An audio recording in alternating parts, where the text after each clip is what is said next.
Akasbani Imphal Ngangbam Nganthoi na pau pajari.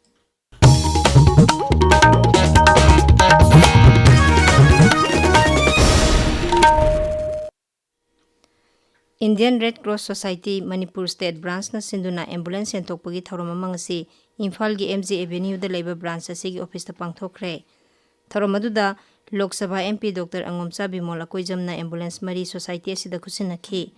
Thorom duda Bisnupur Jilla gi Deputy Commissioner Puja Elangbam, Imphal West Jilla gi Deputy Commissioner Mayanglambam Rajkumar, Additional Commissioner DC Imphal East Y Sher Singh amasung Indian Red Cross Society Manipur State Branch ki Vice President Dr. R.K. Nimai saruk yakhi.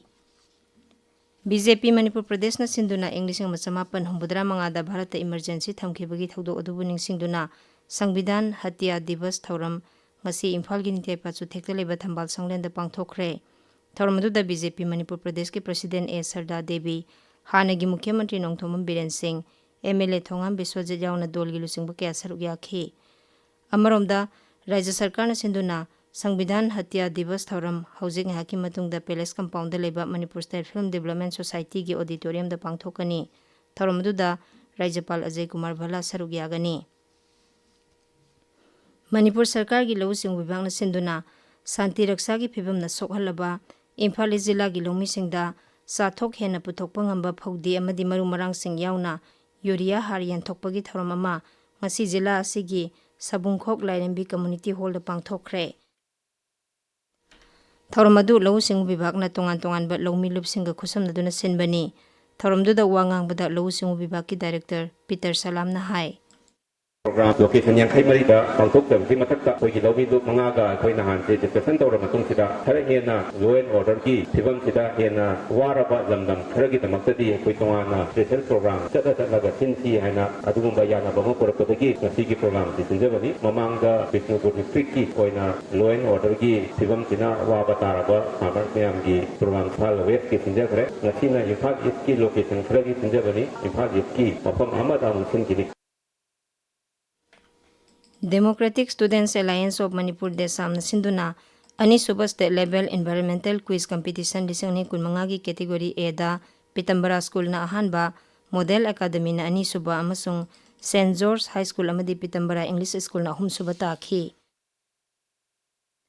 Category B da na Tiny Tots Unique School na ahanba St. Xavier School na Ani Suba amasung ahum suba da St. Stephen Higher Secondary School amadi TG Higher Secondary School na takhi. Med Department Hairi Lebasigi awang nongpok amasung awang nongchup thangba rajya singda lakliba numit mangani da paraptagi mayo erapa sangda nongchugani. Karnataki Samudra Khongban, Gujarat, Haryana, Chandigarh, Delhi, Himachal Pradesh, Jammu and Kashmir, Ladakh, Konkan, Goa, Madhya Pradesh, Odisha, Punjab, Uttarakhand, nongchup thangba Uttar Pradesh da ngasi yamna kanba nongchugani hairi. Weather Agency ki pangmatung ina Gujarat, Konkan, Goa, Mayai Thangba Maharashtra, Andaman amsung Nicobar Island da lakliba numit mangani da paraptagi mayo erapa sangda nongchugani. Bharat ki astronaut Shubhanshu Shukla gi International Space Station da chatkadaba mission exam 4 ngasi mai pakna thagatkre. NASA gi official website da thagatpa warol amana hai NASA exam space amasung SpaceX na marirak suba lanai astronaut mission asi ISS da thagatpani. Mission asi Florida da leba NASA gi Kennedy Space Center gi Launch Complex 39A dagi thagatkibani. Makoina ISS ta yorba matung chayol ani space station aduda microgravity research technology demonstration na chingba pangthokani. ISRO na luchingba research project yauna leba kunthra mathoi gi scientific studies humpurom astronaut chingna pangthokani. Mission asi commander Peggy Whitson na hai mission asi scientific knowledge gi lamda chauna kana ba piragani amasung malem da space ki tengbang pinabada hena khudong chahalagani. SpaceX 4 mission asina space ki lamda thijinbada NASA ISRO amadi atai malem gi space agency singi marakta afaba mari thamnaba honari. Ningsingba yabadi mission asi May 18 da pangthoknaba tawrambani adubu ising nungsit ki phibam amadi technical gi oiba asoiba khara leikhibadagi yeithokhtuna lakhibani. Olympic medalist Neeraj Chopra na Czech Republic da pangthokliba Ostrava Golden Spike lisang ni kunmanga da javelin throw gi title lawre mahangna meter 35.2 langkhi. Pauloi jare.